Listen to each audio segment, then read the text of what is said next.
Some of the local initiatives that you talk of, Delhi for instance, came about also because of civil society pressure.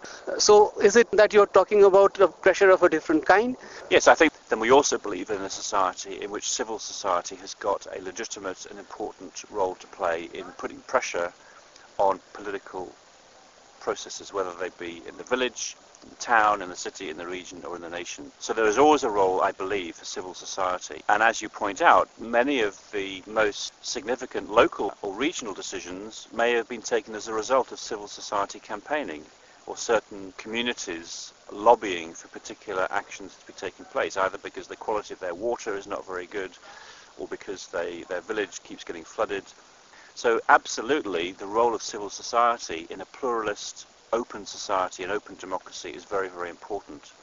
And that is actually more likely to make progress than waiting for top-down solutions, top-down frameworks that come from the United Nations. As I said before, waiting for these multilateral agreements to take place may actually be a distraction from doing the sort of things that locally people, communities, local authorities can implement themselves.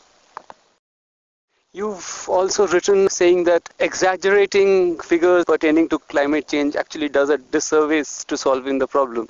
Well, I have written about the care that we need to take when we're trying to communicate climate change to our public, and I've been critical sometimes of the media because they always seem to focus on the worst case scenario, and even there they perhaps exaggerate the worst case scenario.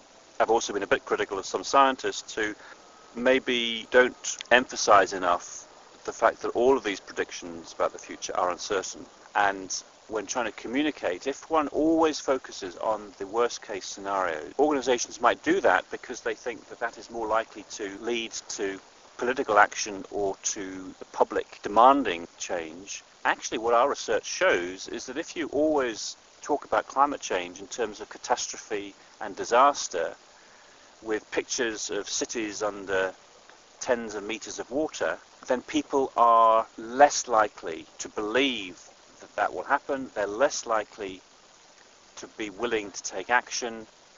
They're more likely to throw their hands up and say, this is just too big a problem, I want to forget about it.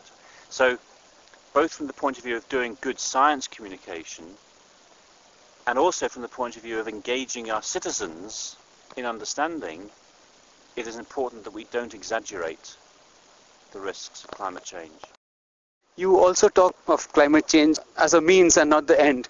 Rather than pretending that we can stop climate change happening or solve the problem, to me that's an unrealistic goal. Climate is far too complex for us to stop it entirely from changing.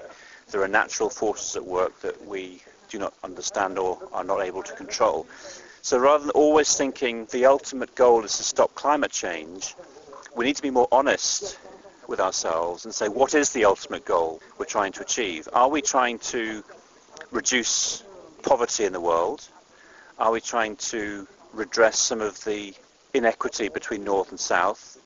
Are we trying to conserve biodiversity?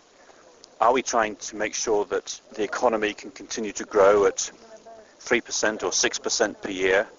Are we trying to improve the quality of local environment? What is the end that we actually are trying to campaign for?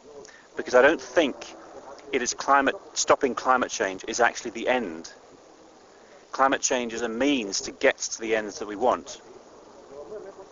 And the ends might be different. They're probably different from north and south, from east and west. Different people within our own societies have got different ends. But the point is about using climate change to achieve those things that we really want to achieve, and not to think that we can actually stop climate change happening. Because if we think we can stop climate change, I argue that we're going to be disillusioned for decades and decades to come.